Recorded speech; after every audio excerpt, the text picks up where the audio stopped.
वर्षा, स्वागत है आपका इस चैनल पे।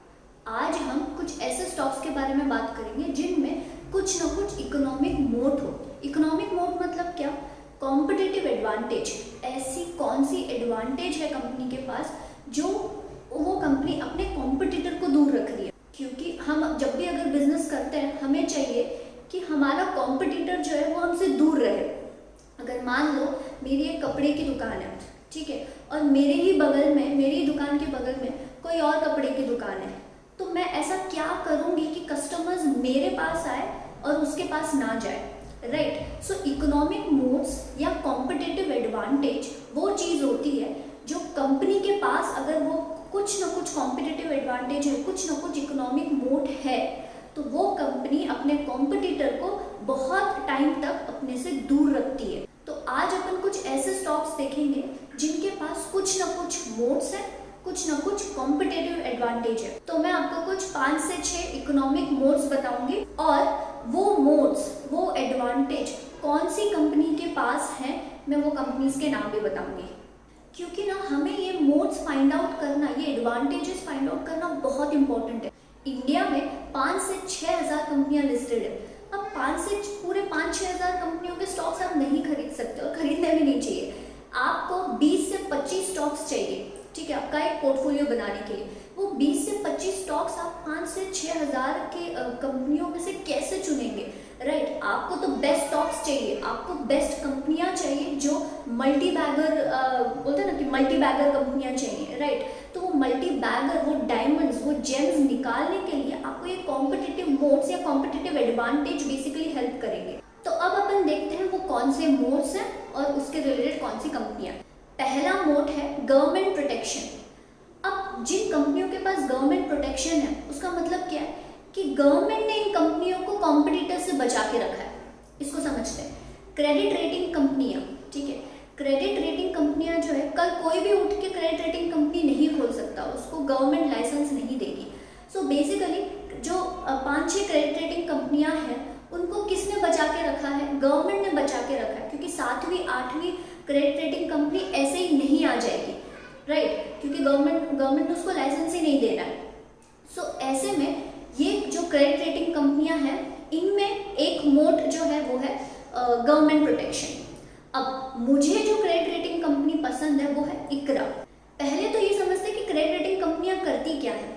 देखो, जो मार्केट में बॉन्ड्स आते हैं, ठीक है, उनको वो बॉन्ड्स को रेट करने का काम है क्रेडिट रेटिंग कंपनी का। फिर जो मार्केट में कमर्शियल पेपर्स आते हैं उनको भी रेट करने का काम है क्रेडिट रेटिंग कंपनियों का। सो बेसिकली जब भी कोई बॉन्ड इशू कर रहा है उसको रेटिंग करवाना नेसेसरी है, उसको रेटिंग करवाना कंपलसरी है। तो यहाँ पे क्रेडिट रेटिंग कंपनियों का रोल होता है। कमर्शियल पेपर में आपको रेटिंग करवाना कंपलसरी है, तो वहाँ पे क्रेडिट रेटिंग कंपनियों का रोल होता है, right. So basically debt instrument को जब भी आपको रेट करवाना होता है, रेटिंग जब उसको करवाना होता है, A+, AA, आपने सुना होगा ये बॉन्ड AAA का है, ये बॉन्ड AA+ है। सो ये रेटिंग कौन असाइन करता है? ये क्रेडिट रेटिंग कंपनी असाइन करती है, राइट। सो इनको क्या मोड है? गवर्नमेंट प्रोटेक्शन, जो सबसे बड़ा मोड है कि गवर्नमेंट ने किसी और को आसानी से आने नहीं देना है। तो यहाँ पे इन कंपनियों के पास जो कंपटीशन बहुत रिस्ट्रिक्टेड है, राइट। सो मुझे जो कंपनी पसंद है, जैसे मैंने आपको कहा, इकरा। अब इसके अगर आप फाइनेंशियल्स देखोगे ना तो अभी पिछले 3 साल से फाइनेंशियल्स इसके अच्छे नहीं है। फॉर दैट मैटर कोई भी क्रेडिट रेटिंग कंपनियों की अच्छी नहीं है। आप केयर देख लो, ठीक है, आप क्रिसिल देख लो। क्रिसिल तो खैर आउटसोर्सिंग का काम उसका ज़्यादा है। तो अगर मैं pure play credit rating company की बात करूँ तो इकरा, केयर, या इंडिया रेटिंग्स, तो इनके एज सच इतने अच्छे नंबर्स नहीं रहे हैं अगर मैं फाइनेंशियल्स की बात करूँ तो। लेकिन अगर मैं लॉन्ग टर्म की बात करूँ तो मुझे काफ़ी अच्छी ग्रोथ नज़र आती है क्रेडिट रेटिंग कंपनियों की। तो जो इकरा है उसके फाइनेंशियल्स आपको दिख रहे होंगे, एज सच इतनी अच्छी ग्रोथ नहीं है, क्योंकि जो IL&FS के बाद जो प्रॉब्लम्स हुई थी उसके वजह से इनको काफ़ी नुकसान हुआ है, ठीक है। फिर जो बॉन्ड मार्केट था वहाँ पर अच्छी ग्रोथ नहीं थी, ज़्यादा कैपिटल एक्सपेंडिचर नहीं हो रहा था। फिर बॉन्ड मार्केट में प्रॉब्लम थी, मतलब ज़्यादा ग्रोथ थी नहीं वहाँ पे। सो उसके वजह से, क्योंकि क्रेडिट रेटिंग कंपनियां किस पे डिपेंडेंट है? बॉन्ड मार्केट पे डिपेंडेंट है, राइट। तो बॉन्ड मार्केट ही जब एक्चुअल जितनी बॉन्ड मार्केट में इतनी ग्रोथ नहीं है तो उसके वजह से क्रेडिट रेटिंग कंपनियों में भी ग्रोथ नहीं थी, राइट। सो इसके वजह से आप इनके फाइनेंशियल्स देखोगे तो एक्चुअल जितने अच्छे नहीं है। अब अगर मैं वैल्यूएशन की बात करूँ तो वैल्यूएशन इसके ठीक ठाक है। अगर आप पी देखोगे तो ऑलमोस्ट उतने ही पी पे ये ट्रेड कर रहा है, अराउंड 34। अभी जो पी है 34 का पी चल रहा है। और अगर आप इसका हिस्टोरिकल पी देखोगे तो यही 28, 30, 32 के आसपास ये पी चलता है, राइट। सो इकरा, अगर मैं इकरा की बात करूँ तो इकरा हमेशा बाकी के क्रेडिट रेटिंग कंपनियों के कंपैरिजन में हमेशा प्रीमियम वैल्यूएशन पे ही ट्रेड करता आया है। तो पी वाइज कैलकुलेशन अगर मैं देखूँ तो इतना भी सस्ता नहीं है स्टॉक, ठीक ठाक है। अगर आपको अगर आपको इस कंपनी में इन्वेस्ट करना है तो आपको लॉन्ग टर्म व्यू रखना ही पड़ेगा, क्योंकि आगे पता नहीं कि ये कब अच्छी खासी इसको ग्रोथ आएगी, कब आएगी, वी डोंट नो, राइट। सो आप एक चीज़ कर सकते हैं कि आप इस कंपनी पे वॉच रखिए। अब आपको पता है कि आपको, देखो ये जो मैं आपको सारे स्टॉक्स बताऊंगी ना अभी, सो ये अभी ऑल टाइम हाई पे चल रहे हैं, ठीक है। तो आपका काम क्या है कि आपको इनको वॉच रखना है। जब आपको ये समझ में आएगा ना कि हाँ मुझे इन कंपनियों के बारे में, इन कंपनियों को वॉच रखना है या इन कंपनियों में इन्वेस्ट करना है, तो आपका आधा काम वहीं खत्म हो जाता है, क्योंकि आपको सिर्फ वॉच रखना है कि जब आपको मौका मिले तब आप वो स्टॉक खरीद लो। सो इकरा पे भी आप वॉच रखिए, डिप्स आते हैं तो आप उस पर खरीद सकते हो। अगेन प्लीज़ आप अपने फाइनेंशियल एडवाइजर से पूछिएगा। मुझे ये कंपनी पसंद है जो इस मोड के बारे में मैंने बात किया, उसके वजह से क्रेडिट रेटिंग कंपनियां बेसिकली मुझे पसंद है इस मोड की वजह से, और क्रेडिट रेटिंग कंपनियों में मुझे इकरा पसंद है। तो अगर मैं मेरी बात करूँ तो मैं अभी इस कंपनी पे वॉच रख रही हूँ, मैं इन्वेस्ट नहीं कर रही हूँ। मैं वॉच रखूँगी कि अगर थोड़ा प्राइस नीचे आता है तो क्या मैं एंट्री ले सकती हूँ। तो मेरे वॉचिंग लिस्ट में ये कंपनी ज़रूर है, तो आप भी अपने वॉचिंग लिस्ट पे ज़रूर रखिएगा। सेकेंड मोड या सेकेंड एडवांटेज जो है वो है लो कॉस्ट। अब ये क्या होता है, जिस भी कंपनी के पास लो कॉस्ट मोड है या लो कॉस्ट एडवांटेज है, वो कंपनी अपना प्रोडक्ट अपने कॉम्पिटिटर के कंपैरिजन में बहुत ही सस्ता बेच रही है। कोई भी कंपनी अपना प्रोडक्ट कॉम्पिटिटर के कंपैरिजन में सस्ता कब बेचेगी? एक तो उसको रॉ मटेरियल काफ़ी सस्ता मिल रहा है जिससे वो प्रोडक्ट बना रही है। सेकेंड चीज़, उसके पास मार्केटिंग या एडवर्टीजमेंट का इतना खर्चा उसको करने की ज़रूरत नहीं है। या ये तो मैंने सिर्फ 2 एग्जाम्पल बोले, या उसके पास ऐसी कोई चीज़ है या उसके पास कोई ऐसी खदान है कि उसको रॉ मटेरियल अपने आप मिल जाता है, उसको रॉ मटेरियल खरीदने की ज़रूरत नहीं होती, या अगर उसको रॉ मटेरियल मिलता भी है तो वो बहुत सस्ते में मिलता है, ठीक है। बेसिकली वही प्रोडक्ट जो उसका कॉम्पिटिटर बेच रहा है उसके कंपैरिजन में वही प्रोडक्ट वो बहुत सस्ते में बेच रही है। अब ऐसे कौन से स्टॉक्स हैं जिनके पास ये लो कॉस्ट एडवांटेज वाला मोड है, ठीक है। सो पहला स्टॉक जो है वो है विनती ऑर्गेनिक्स। इसके ऊपर हम ज़्यादा बात नहीं करेंगे, इसके ऊपर मैंने ऑलरेडी एक वीडियो बना के रखा है, मैं डिस्क्रिप्शन पे इसका लिंक डाल दूंगी, आप देख सकते हैं। अगर शॉर्ट में मैं आपको बता दूं तो विनती जो केमिकल्स बनाती है, स्पेशलिटी केमिकल्स में है, तो विनती जो केमिकल्स बनाती है उस केमिकल को बनाने के लिए जो रॉ मटेरियल लगता है वो विनती बाहर से ना खरीदते हुए वो रॉ मटेरियल वो खुद बना लेती है। फिर जो उसके बाय प्रोडक्ट्स निकलते हैं, जो वेस्टेज निकलता है, उसको भी वो वेस्ट नहीं करती। बेसिकली वो वेस्टेज में से भी, वो बाय प्रोडक्ट्स में से भी कुछ ना कुछ बना के वो बेच देती है। सो ऐसे केस में इन सारी चीज़ों की वजह से, क्योंकि वो रॉ मटेरियल खुद ही बना रही है बजाय इंपोर्ट करके, तो ऐसे केस में वो बहुत ही वही केमिकल बहुत ही सस्ते दाम में बेच पा रही है। सेकेंड स्टॉक जो है वो है डी मार्ट। डी मार्ट सबका फेवरेट स्टॉक रहा है क्योंकि डी मार्ट ने बहुत ही अच्छे रिटर्न्स दिए, अगर मैं स्टॉक रिटर्न्स की बात करूँ तो। सो क्यों अब हालांकि रिलायंस रिटेल उसको थोड़ा टफ कंपटीशन दे रहा है, लेकिन डी मार्ट जो है इतने सस्ते में कोई भी ग्रोसरीज या फॉर दैट मैटर सारे प्रोडक्ट्स कैसे बेच पा रहा है? इसके कई सारे रीजंस हैं। पहला तो बेसिकली जो ये लो कॉस्ट है डी मार्ट का, वो कैसे आया है? ये लो कॉस्ट उसका मोड है, वो कैसे आया है?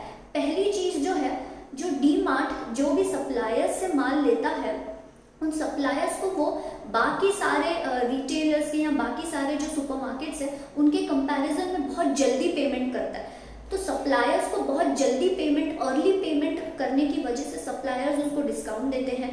सो ये डिस्काउंट वो थोड़ा खुद अपने पास रखता है और थोड़ा पास ऑन करता है कस्टमर्स को। पहली चीज़ ये हो गई। सेकेंड चीज़ ये कि डी मार्ट के बहुत सारे स्टोर्स हैं, तो डी मार्ट जो भी माल लेता है, जो भी प्रोडक्ट्स लेता है बेचने के लिए, वो प्रोडक्ट्स वो बल्क में उठाता है, बहुत वॉल्यूम में उठाता है। उसके वजह से बहुत सस्ते में उसको प्रोडक्ट्स मिल जाते हैं। तो वो जो उसको बहुत ही सस्ते में जो प्रोडक्ट्स मिल रहे हैं उसका भी वो बेनिफिट कस्टमर को पास ऑन करता है। थर्ड है स्लॉटिंग फीस। आपको पता है डी मार्ट में अगर मैं एक मैन्युफैक्चरर हूँ, मेरा कोई एक प्रोडक्ट है, अगर मुझे डी मार्ट में वो प्रोडक्ट रखना है ना, तो मुझे डी मार्ट को स्लॉटिंग फीस देनी पड़ती है कि ये शेल्फ में आप मेरे प्रोडक्ट रखो। शेल्फ में प्रोडक्ट रखवाने की फीस मुझे देनी पड़ती है। सो ऐसे केस में जब डी मार्ट को बहुत सारे प्रोडक्ट्स से, बहुत सारे ब्रांड से जब उसको वो पैसा मिलता है, वो पैसा वो डिस्काउंट के तौर पे कस्टमर्स को पास ऑन करता है। और आप देखोगे डी मार्ट के पास ह्यूज डेटा है, उसको पता है कि कौन से प्रोडक्ट की ज़्यादा डिमांड है। वो डेटा का इतना उसके पास डेटा है, वो डेटा कैसे यूटिलाइज करता है। डी मार्ट ने खुद के ब्रांड के नाम पे प्रोडक्ट्स बेचना शुरू किया, तो ऐसे में खुद के ब्रांड से जब वो प्रोडक्ट्स बेच रहा है तो वो थोड़े हाई मार्जिन प्रोडक्ट्स होते हैं, क्योंकि अभी प्राइसेस उनके कंट्रोल में, तो इसके वजह से भी बहुत एडवांटेजेस पोजीशन है डी मार्ट के लिए। अब अगर मैं फाइनेंशियल्स की बात करूँ, डी मार्ट के फाइनेंशियल्स बहुत अच्छे रहे हैं। आपको रेवेन्यू ग्रोथ दिख रही होगी, प्रॉफिट ग्रोथ दिख रही होगी, बहुत ही अच्छे इसके नंबर्स रहे हैं। अगर आप फ्री कैश फ्लो देखोगे ना, तो आपको फ्री कैश फ्लो इसका अच्छा नहीं लगेगा, क्योंकि जो भी पैसा ये कमाते हैं, ये नंबर जो स्टोर्स खोलते जाते हैं, क्योंकि इनके खुद के स्टोर्स हैं, ये डी मार्ट ओन करता है इन स्टोर्स को, तो जो भी पैसा बेसिकली वो कमाता है वो ये स्टोर्स में नए स्टोर्स खरीदने में लगा देता है। तो ऐसे में एफसीएफ जो है, फ्री कैश फ्लो, वो इनकी अच्छी नहीं है। लेकिन अगर आप लॉन्ग टर्म व्यू देखोगे तो बहुत ही अच्छे पोजीशन पे है डी मार्ट। लेकिन वैल्यूएशन बहुत महंगा है, ऑलमोस्ट 195-197 के आसपास इसका पी रेशियो चल रहा है। माना कि इसकी ग्रोथ अगर आप देखोगे तो 30-35% की इसकी ग्रोथ है, 30-35% CAGR ग्रोथ है। लेकिन अगर ये थोड़ा 40-50 के पी पे भी मिलता, 60 के पी पे भी मिलता, तो एक बार समझ सकते थे कि हाँ आप इसको खरीद लो। लेकिन 197 का पी बहुत महंगा स्टॉक है, तो मैं क्या बोलूँगी आपको, वही आप वॉच रखिए। आपको जब भी मौका मिलता है इस स्टॉक को खरीदने का तो आप खरीद सकते हैं। थर्ड मोड है डिस्ट्रीब्यूशन रीच। इसको डायरेक्टली मैं आपको स्टॉक का नाम बताऊंगी और उससे अपन ये मोड समझते हैं। HUL, Hindustan Unilever limited. HUL के अगर आप प्रोडक्ट्स देखोगे ना, हर दुकान पे मिलते हैं। पान वाले की दुकान से बड़े बड़े दुकानों पे आपको HUL के प्रोडक्ट्स मिलेंगे ही। अगर मैं प्रोडक्ट्स की बात करूँ तो life boy, lux, fair and lovely, clinic plus, Sunsilk, Lakme, Pepsodent, ठीक है, ये और भी बहुत सारे प्रोडक्ट्स HUL में हैं, ठीक है। तो स्ट्रॉन्ग डिस्ट्रीब्यूशन नेटवर्क का मतलब क्या होता है, या स्ट्रॉन्ग डिस्ट्रीब्यूशन रीच का मतलब क्या होता है कि मेरे प्रोडक्ट हर दुकान में मिल रहे हैं, मेरा डिस्ट्रीब्यूशन इतना स्ट्रॉन्ग है कि हर दुकान तक मैं पहुंच पा रही हूँ, हर गली तक मैं पहुंच पा रही हूँ, हर सिटी तक मैं पहुंच पा रही हूँ। तो अगर आप छोटे से छोटे विलेज में, अगर आप इंडिया का एक छोटा विलेज भी देख लो ना, वहाँ पर HUL के प्रोडक्ट्स मिलेंगे ही। सो बेसिकली डिस्ट्रीब्यूशन रीच अगर मैं HUL का देखूँ तो बहुत स्ट्रॉन्ग है। अब इसका फ़ायदा क्या होता है, देखो, अगर HUL के पास ऑलरेडी बहुत बास्केट है प्रोडक्ट्स का, अब अगर वो नया प्रोडक्ट लेके आता है तो क्या उसको फिर से एकदम डिस्ट्रीब्यूशन लाइन बिठानी पड़ेगी? नहीं, उसके पास ऑलरेडी डिस्ट्रीब्यूशन रीच है, उसको सिर्फ अपने डिस्ट्रीब्यूटर्स को बोलना है कि ये प्रोडक्ट एक मेरा रख लो। वहीं पे अगर मैं कोई एक नया प्रोडक्ट लेके आ रही हूँ तो मुझे पहले पूरी डिस्ट्रीब्यूशन लाइन बिठानी पड़ेगी, सब कुछ इंतजाम करना पड़ेगा, और एक साथ ना मैं एकदम हर जगह नहीं पहुँच सकती, क्योंकि मैं न्यू हूँ, तो हर जगह पहुँचना मेरा बहुत मुश्किल हो जाएगा। लेकिन वही HUL का क्या है, उसकी ऑलरेडी डिस्ट्रीब्यूशन लाइन सेटअप है, कोई भी वो प्रोडक्ट निकाले उसको सिर्फ डिस्ट्रीब्यूटर के पास जाके रखना है और वो आसानी से बिक भी जाएगा। अगर मैं फाइनेंशियल्स की बात करूँ, पार्ट ग्रोथ भी अच्छी रही है 13% के आसपास। अगर मैं 5 ईयर्स का CAGR देखूँ तो ROE भी बहुत बढ़िया है। लेकिन अगर मैं वैल्यूएशन की बात करूँ तो वैल्यूएशन मुझे पर्सनली बहुत महंगा लगता है। लेकिन अगर आप इसके हिस्टोरिकल पी को देखोगे ना, अगर अभी का जैसे पी ऑलमोस्ट 74 चल रहा है, अगर मैं हिस्टोरिकल पी की बात करूँ तो 68-65 के आसपास इसका हिस्टोरिकल पी रहा है। लास्ट के 3 इयर्स में 73 का पी रहा है। मुझे पर्सनली महंगा लगता है। अगर हिस्टोरिकल पी से आप कंपैरिजन करोगे तो ठीक ठाक वैल्यूएशन है, लेकिन अगर आप इसका प्रॉफिट ग्रोथ देखोगे, उसके हिसाब से अगर आप पी देखोगे, उसके हिसाब से अगर आप वैल्यूएशन देखोगे, तो मुझे महंगी लगती है ये कंपनी। अगर आपको खरीदना है तो आप डिप्स पे खरीदिएगा। इस स्टॉक पे वॉच जरूर रखिएगा, क्योंकि HUL के पास गजब का मोड है डिस्ट्रीब्यूशन रीच। नेक्स्ट मोड है या नेक्स्ट कॉम्पिटिटिव एडवांटेज है ब्रांड। अब इसको मैं आपको डायरेक्टली स्टॉक्स से समझाती हूँ। 2 स्टॉक्स जो हैं जो मैंने इस कैटेगरी में चूज़ किया वो है एक नेस्ले और एक मैरिको। ठीक है, अगर मैं नेस्ले की बात करूँ तो नेस्ले के अगर आप प्रोडक्ट्स देखोगे तो मैगी, ठीक है, उसको कोई बीट ही नहीं कर सकता। ठीक है, फिर किटकैट है और बाकी इसके सेरेलैक्स में भी है। ठीक है, तो इससे बाकी सारे इसके बहुत प्रोडक्ट्स हैं, लेकिन हमें नेस्ले मतलब मैगी याद होता है, राइट। सो अब यहाँ पे ब्रांड का कैसे, नेस्ले का ब्रांड क्यों स्ट्रॉन्ग है या ब्रांड क्यों इसका एक मोट है। तो नेस्ले ने जब स्टार्टिंग की थी तो नूडल्स से स्टार्ट किया था। तो नूडल्स में जो मैगी है वो बहुत बड़ा ब्रांड बन गया, राइट। सो हम नूडल्स चाहिए, हम ऐसे नहीं बोलते, हम मैगी बोलते हैं दे दो। तो मैगी जो है ये बहुत अच्छा और बहुत बड़ा ब्रांड बन गया। अब इसका कैसे फायदा होता है नेस्ले को। अब इसके बाद नूडल्स के बाद उन्होंने केचप लाया मैगी नाम से, फिर उन्होंने पास्ता लाया मैगी नाम से, और बहुत सारे प्रोडक्ट्स लाए उन्होंने मैगी के नाम से। तो यहाँ पे क्या हो गया ना, हर प्रोडक्ट अब वो मैगी के नाम से लॉन्च करते हैं और वो आसानी से बिक जाते हैं। भले ही वो प्रोडक्ट अच्छा हो या ना हो, हम उसमें नहीं जाएंगे। अगर प्रोडक्ट अच्छा नहीं भी रहा ना, फिर भी मैगी के नाम से वो बिक जाता है। अरे ये मैगी का प्रोडक्ट है, चलो ले लेते हैं, राइट। और यही कोई नई कंपनी आती है अपना कोई प्रोडक्ट लेके, तो उसको बहुत एडवर्टाइजमेंट करना पड़ेगा, बहुत मार्केटिंग करनी पड़ेगी, तब जाके वो थोड़ा बहुत पैसा कमा सकती है। मैगी, क्योंकि मैगी जो ब्रांड है इतना स्ट्रॉन्ग है, मैगी के अंडर, मैगी ब्रांड के अंडर वो बहुत सारे अगर दूसरे भी प्रोडक्ट्स लेके आ जाते हैं तो भी वो मैगी के नाम की वजह से चल जाएंगे। ये होता है ब्रांड पावर। इसको नेक्स्ट स्टॉक जो है मैरिको, इससे भी समझते हैं। मैरिको क्या है, आपने पैराशूट सुना है, वो मैरिको का है। आपने सफोला सुना है, वो मैरिको का है। तो मैरिको ने क्या किया, सफोला के नाम से वो ऑयल सेगमेंट में आया। ठीक है, ऑयल सेगमेंट जब उसका सफोला ऑयल जब बहुत हिट हो गया, सफोला एक ब्रांड बन गया। ठीक है, हर किसी को सफोला चाहिए। उसने फिर सफोला गोल्ड लेके आया, फिर सफोला प्रीमियम और पता नहीं क्या क्या। ठीक है, तो वो सफोला के अंडर उसने सफोला को एक बेसिकली उसने ब्रांड बनाया। उसके बाद सफोला से उसने ओट्स लेके आया।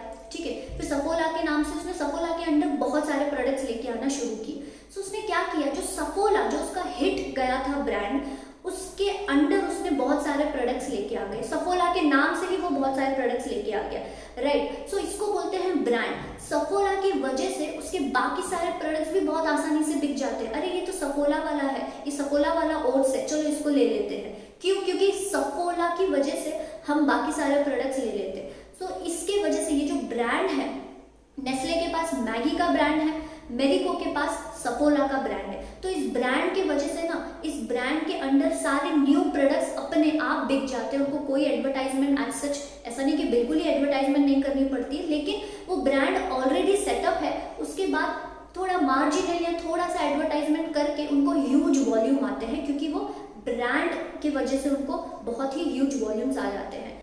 तो मैगी, सफोला, इनके नाम से आप कोई भी प्रोडक्ट लॉन्च कर लो, वो हिट ही होने वाले हैं, क्योंकि हमें उन ब्रांड्स पे भरोसा है। तो अगर मैं नेस्ले की बात करूं तो फाइनेंशियल्स अच्छे हैं।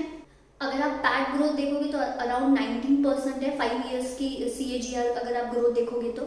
अगर मैं नेस्ले की वैल्यूएशन की बात करूं तो उसका ऑलमोस्ट P 78-79 के आसपास चल रहा है जब मैं ये वीडियो बना रही हूँ, और इसका हिस्टोरिकल P अगर आप देखोगे तो 73-74 के आसपास चला है। तो हिस्टोरिकल P को देख के तो लगता है कि भाई वैल्यूएशन ओके, क्योंकि हमेशा से ही नेस्ले प्रीमियम पे ट्रेड करते आया है। तो हिस्टोरिकल P को देख के हमें लगता है कि ठीक ठाक वैल्यूएशन है। लेकिन अगर आप इसके पैट ग्रोथ को या पैट को प्रॉफिट ग्रोथ को देखोगे तो उसके हिसाब से मुझे ये स्टॉक महंगा लगता है।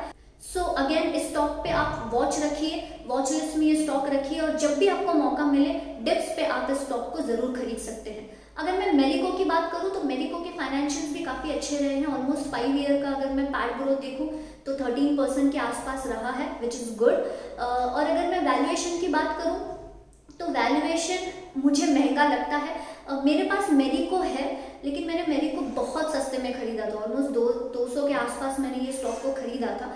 तो वहाँ से तो काफ़ी बढ़ गया है ये, तो स्टॉक मुझे ये महंगा लगता है। लेकिन मैरिको में आपको चांसेस मिल सकते हैं, चांसेस मिलने की प्रोबेबिलिटी ज़्यादा है कि आप इस स्टॉक को करेक्शन में खरीद सकते हो, वहाँ पे चांसेस मिलने की प्रोबेबिलिटी ज़्यादा है। तो मैरिको पे भी आप वॉच ज़रूर रखिएगा, डिप्स पे आप मैरिको को बाय कर सकते हैं। मुझे पर्सनली मैरिको अच्छी लगती है, लेकिन अभी प्राइस महंगा है।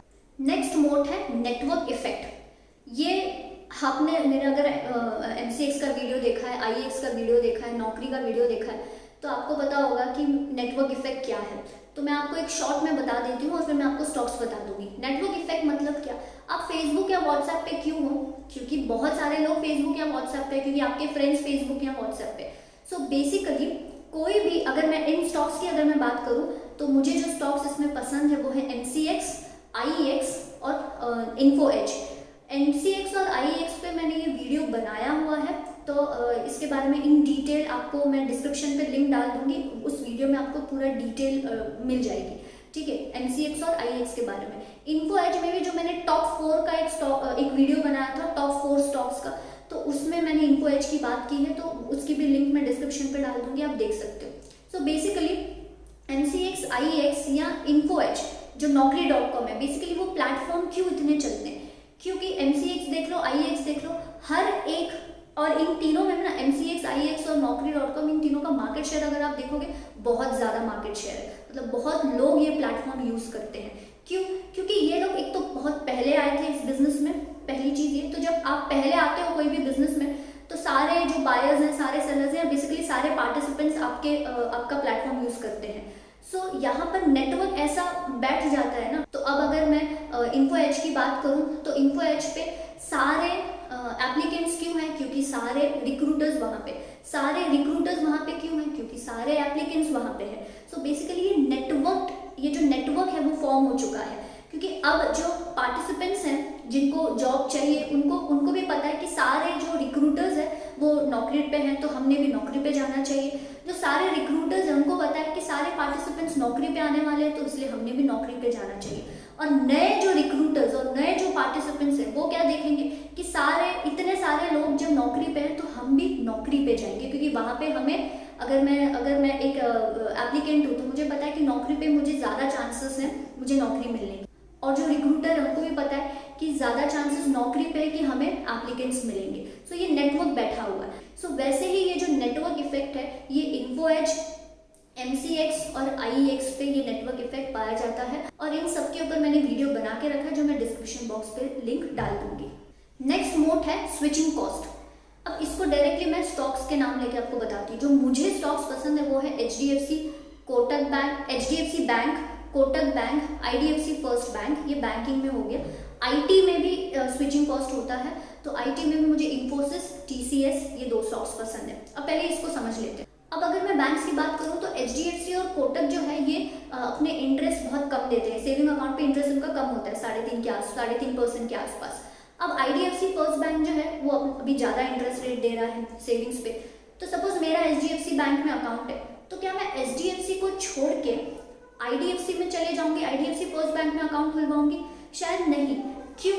IDFC फर्स्ट बैंक तो मुझे ज़्यादा इंटरेस्ट दे रहा है, लेकिन फिर भी बहुत सारे लोग अपना एग्जिस्टिंग बैंक अकाउंट बंद करवा के नया बैंक अकाउंट नहीं खुलवाएंगे। क्यों? क्योंकि बैंक अकाउंट बंद करवा के मतलब चेंज करने का झंझट बहुत ज़्यादा है, लोग इस झंझट में नहीं जाना चाहते, क्योंकि आपको पहले अपना एग्जिस्टिंग बैंक अकाउंट बंद करवाओ, फिर वो बहुत सारे जगहों पे लिंक्ड होगा, आपकी EMI कटती है, हर जगह पे आपने वो बैंक अकाउंट दे के रखा है, उसको हटाओ, नया बैंक अकाउंट को लिंक करवाओ, ठीक है। तो ये बहुत ही झंझट वाला काम है, तो लोग इस झंझट में नहीं जाते कि भाई थोड़े से इंटरेस्ट रेट के लिए मुझे अपना बैंक अकाउंट बंद नहीं करवाना और वो पूरे झंझट में नहीं जाना है। तो ये होता है switching cost. IDFC first bank में जाने के लिए HDFC बैंक को छोड़ना, यहाँ पे स्विचिंग कॉस्ट ज़्यादा है। अब ज़रूरी नहीं है कि स्विचिंग कॉस्ट जो है वो पैसों के इसमें ही होना चाहिए, कि मनी के फॉर्म में ही होना चाहिए, नहीं। ये जो झंझट में मुझे नहीं जाना है, ये जो झंझट है कि इतना सब पूरा बंद करवाओ, फिर लिंक, ये जो दूसरे बैंक अकाउंट है, जो नया बैंक अकाउंट है उससे लिंक करवाओ, फिर वो फॉर्म भरो, फिर ठीक है बहुत सारे चक्कर मारो, फिर जाके वो बंद होगा, फिर नया अकाउंट खुलेगा, फिर नया अकाउंट जो आपको लिंक करवाना है, आपके हर जगह से आपको वो लिंक करवाना पड़ेगा। ये सारा जो झंझट है इसको भी स्विचिंग कॉस्ट ही बोलते हैं। एक बार आपने बैंक अकाउंट अपना खुलवा दिया तो उसके बाद आप उस बैंक अकाउंट को बंद नहीं करवाओगे या उस बैंक को छोड़ोगे नहीं बेसिकली। तो ये होता है हाई स्विचिंग कॉस्ट। तो यहाँ पर HDFC बैंक मुझे पसंद है, कोटक बैंक मुझे पसंद है, IDFC फर्स्ट बैंक मुझे पसंद है। अभी HDFC कोटक तो सबको ही पसंद है। IDFC फर्स्ट बैंक हालांकि अभी वो इंटरेस्ट ज़्यादा दे रही है क्योंकि उसको कासा अपना बढ़ाना है, करंट अकाउंट, सेविंग अकाउंट बहुत बढ़ाना है। एक बार वो अच्छे लेवल के कासा पे पहुंच गए ना, फिर धीरे धीरे करके वो वो अपना इंटरेस्ट रेट कम कर देंगे, जैसे कोटक ने भी किया था। कोटक पहले 6% के आसपास दे रहा था, अभी वो एज सच उतना नहीं देता है। तो वैसे ही आईडीएफसी फर्स्ट बैंक भी धीरे धीरे अपना इंटरेस्ट रेट कम कर देगी। आईडीएफसी फर्स्ट बैंक को भी पता है कि एक बार ये ज़्यादा इंटरेस्ट जो वो दे रहा है उसके वजह से जब उसको कस्टमर्स मिल जाएंगे, जब उसके पास बैंक अकाउंट अच्छे खासे खुल जाएंगे, जब उसका कासा रेशो बढ़ जाएगा, वो अपना इंटरेस्ट रेट कम भी करता है ना, फिर भी उसको कस्टमर्स छोड़ के नहीं जाएंगे, कस्टमर अकाउंट बंद नहीं करवाएंगे। ठीक है, ये आईडीएफसी फर्स्ट बैंक को पता है, इसलिए अभी वो ज़्यादा इंटरेस्ट रेट दे रहा है ताकि उसके पास ज़्यादा अकाउंट्स खुले। एक बार ज़्यादा अकाउंट्स खुल गए, उसको जितने चाहिए, उसको जितना कासा रेशो चाहिए, एक बार वो खुल गया, उसके बाद वो इंटरेस्ट रेट धीरे धीरे कम करते जाएगा, जैसे कोटक ने किया था। ठीक है, सो आईडीएफसी फर्स्ट बैंक का मुझे फ्यूचर अच्छा लगता है। मेरे पास पर्सनली आईडीएफसी फर्स्ट बैंक है। अब अगर मैं वैल्यूएशन की बात करूं तो एचडीएफसी कोटक जो है ऑलमोस्ट उसका पीबी रेशो ऑलमोस्ट 4 के आसपास 4 पॉइंट समथिंग चल रहा है। तो ये एक्चुअली एचडीएफसी और कोटक हमेशा प्रीमियम वैल्यूएशन पे ट्रेड करते ही आए हैं। ठीक है, तो अगर आप इसका 3 इयर्स 5 इयर्स पीबी रेशो देखोगे तो ऑलमोस्ट उसी पीबी रेशो पे ये अभी ट्रेड कर रहे हैं। कोटक का भी जितने ऑलमोस्ट उसी पीबी रेशो पे, जो हिस्टोरिकल पीबी रेशो रहा है, उसी पीबी रेशो पे ये कोटक भी ट्रेड कर रहा है। सो बेसिकली पीबी रेशो के हिसाब से ये ऑलमोस्ट उतने पे ही ट्रेड कर रहे हैं, लेकिन ये मुझे प्रीमियम वैल्यूएशन लगता है, ये मुझे महंगा वैल्यूएशन लगता है, लेकिन ये ऐसे ही ट्रेड करते आए हैं। ठीक है, एचडीएफसी देख लो, कोटक देख लो, ये इसी वैल्यूएशन पे ट्रेड करते आए हैं। तो अब आप देखिए आपको ये स्टॉक खरीदना है या नहीं खरीदना है। मेरे पास एचडीएफसी बैंक भी है, मेरे पास आईडीएफसी फर्स्ट बैंक भी है, लेकिन मैंने बहुत ही सस्ते प्राइस पे खरीदा था।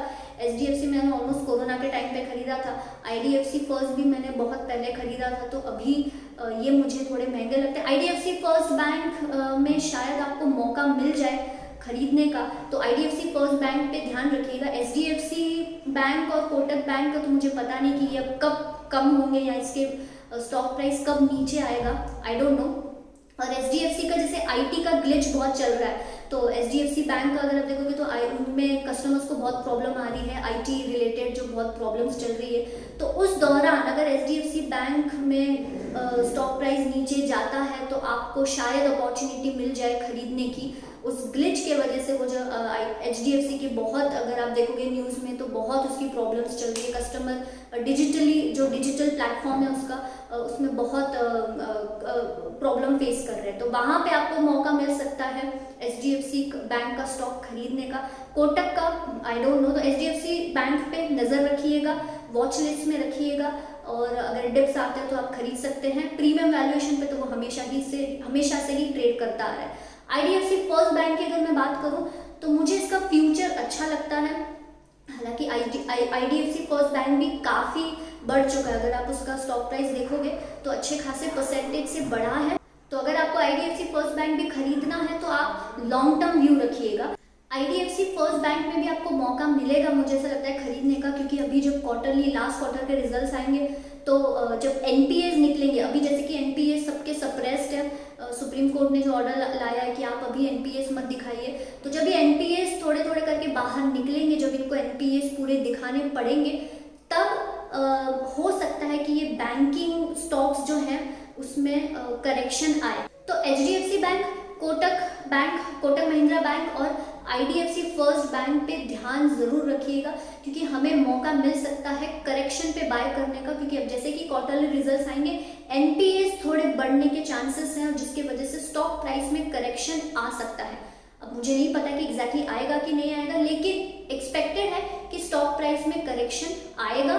तो इन स्टॉक्स पे नजर रखिएगा, डिप्स पे आप बाय कर सकते हैं। अगेन ये सारे जो मैं स्टॉक्स बोल रही हूँ ना, ये स्टॉक आप तभी बाय करो, एक तो लॉन्ग टर्म व्यू, सेकंड अगर आपको इन कंपनी का बिजनेस मॉडल अच्छा लगता है, अगर आपको लगता है कि आगे जाके इन कंपनीज में ग्रोथ आने वाली है। सिर्फ मैं बोल रही हूँ अच्छी चीजें डजंट मीन कि आपने जाके अभी का अभी बाय करना है, नहीं, ये स्टॉक्स अभी महंगे चल रहे हैं तो आपको इन स्टॉक्स पे वॉच रखना है। और अगर मैं आईटी कंपनीज बोलूँ तो उसमें भी स्विचिंग कॉस्ट है, इन्फोसिस और टीसीएस, बाकी सारे भी आईटी कंपनीज हैं, लेकिन मुझे पर्सनली ये 2 स्टॉक पसंद है। ठीक है, अब परसिस्टेंस भी अच्छा है। क्यों? इसमें स्विचिंग कॉस्ट है। तो अगर आप टीसीएस और इन्फोसिस का रेवेन्यू ब्रेकअप देखोगे ना, तो उनको बीएफएसआई जो banking, financial and insurance sector है, वहां से उनका कंट्रीब्यूशन ज्यादा आता है।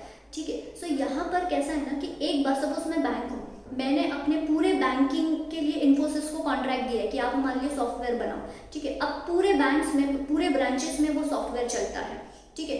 अब इन्फोसिस ने पूरा वो इंफ्रास्ट्रक्चर बिठा दिया। अब मैंने अपने एम्प्लॉयज़ को उसको यूज़ कैसे करना है वो ट्रेन भी कर दिया। अब पूरा बैंकिंग का काम सब कुछ उस सॉफ्टवेयर पे चल रहा है। 1 साल हो गया, अब क्या दूसरे साल में फिर से वो सॉफ्टवेयर चेंज करूंगी और टीसीएस को कॉन्ट्रैक्ट दूंगी? शायद नहीं, क्योंकि अब इन्फोसिस ने एक बार, मैंने करोड़ों खर्चा करके पूरा इन्फोसिस से सॉफ्टवेयर बिठाया है, अब अगले साल ही मैं वो सॉफ्टवेयर हटा के टीसीएस के पास जाऊंगी, ऐसा नहीं होगा, क्योंकि पूरा इंफ्रास्ट्रक्चर इन्फोसिस ने बिठाया है, सबको ट्रेनिंग मैंने दे के रखी है, ठीक है। तो यहाँ पे इन्फोसिस को छोड़ के टीसीएस पे जाना, स्विचिंग कॉस्ट बहुत ज़्यादा हो जाएगा, क्योंकि मुझे फिर से पैसे खर्च करने पड़ेंगे पूरा सॉफ्टवेयर लगाने के लिए, फिर से करोड़ों रुपए पैसे खर्च करो, फिर से अपने एम्प्लॉयज़ को ट्रेन करो वो सॉफ्टवेयर कैसे यूज़ करना, तो इसमें बहुत ही झंझट हो जाएगी, स्विचिंग कॉस्ट ज़्यादा हो जाएगा। तो ये ऐसे केस में जो ये इन्फोसिस है, टीसीएस है, हर साल रिन्यूअल चार्जेस, मेंटेनेंस चार्जेस, ऐसे सब करके बहुत पैसा कमाती है, क्योंकि उनको भी पता है कि एक बार कस्टमर उनके पास आ गया, उसके बाद वो कस्टमर उनको नहीं छोड़ेगा। तो अगर मैं इन्फोसिस और टीसीएस के फाइनेंशियल्स की बात करूँ तो काफ़ी अच्छे फाइनेंशियल्स हैं, सेल्स ग्रोथ अच्छी है, प्रॉफिट ग्रोथ अच्छी है, तो लॉन्गर टर्म व्यू मुझे ये दोनों का बहुत अच्छा लगता है। अगर मैं वैल्यूएशन की बात करूँ तो अगर मैं इन्फोसिस और टीसीएस दोनों के हिस्टोरिकल वैल्यूएशन से कंपैरिजन करूँ तो हाँ, ये थोड़ा मुझे महंगा लगता है। पर्सनली इन्फोसिस मेरे पास है, लेकिन मैंने उसको बहुत सस्ते में खरीदा था और मैंने उसको बहुत पहले खरीदा था, ऑलमोस्ट 1-2 साल पहले, ठीक है। सो बेसिकली दोनों भी मुझे स्टॉक ओवर वैल्यूड लगते हैं। टीसीएस जो है वो तो हमेशा से ही प्रीमियम पे ट्रेड करते ही आया है। आपने क्या करना चाहिए, अगेन इस स्टॉक्स पे वॉच रखिए, जब भी मौका मिले आप इन स्टॉक्स को खरीद सकते हैं। दोनों भी स्टॉक मुझे अच्छे लगते हैं। मेरा ये वीडियो बनाने का एम ये था कि जब भी आप कोई भी कंपनी को एनालाइज करें, आप देखिए कि उस कंपनी में क्या इसमें से कोई मोड अवेलेबल है क्या। ऐसा नहीं है कि इन्हीं कंपनीज में ये मोड्स हैं या ये कॉम्पिटिटिव एडवांटेज है। बहुत सारी ऐसी कंपनीज हैं, बहुत सारे स्टॉक्स हैं जिनमें बहुत मोड्स हैं, बहुत अलग अलग कॉम्पिटिटिव एडवांटेज हैं। तो आपने जब भी कोई भी कंपनी आप एनालाइज करोगे या जब भी आपको कोई भी स्टॉक बाय करना है, आप देखना कि क्या ऐसी अलग चीज़ है उस स्टॉक में, उस कंपनी में, जो अपने कॉम्पिटिटर को वो दूर रखती है। तो उम्मीद करती हूँ आज का आपको ये वीडियो अच्छा लगा होगा। अगर हाँ तो प्लीज़ इस चैनल को सब्सक्राइब कीजिएगा, वीडियो को लाइक कीजिएगा, शेयर ज़रूर कीजिएगा। हम मिलेंगे नेक्स्ट वीडियो में, तब तक के लिए अपना ख्याल रखिए। जय हिंद एंड नमस्ते।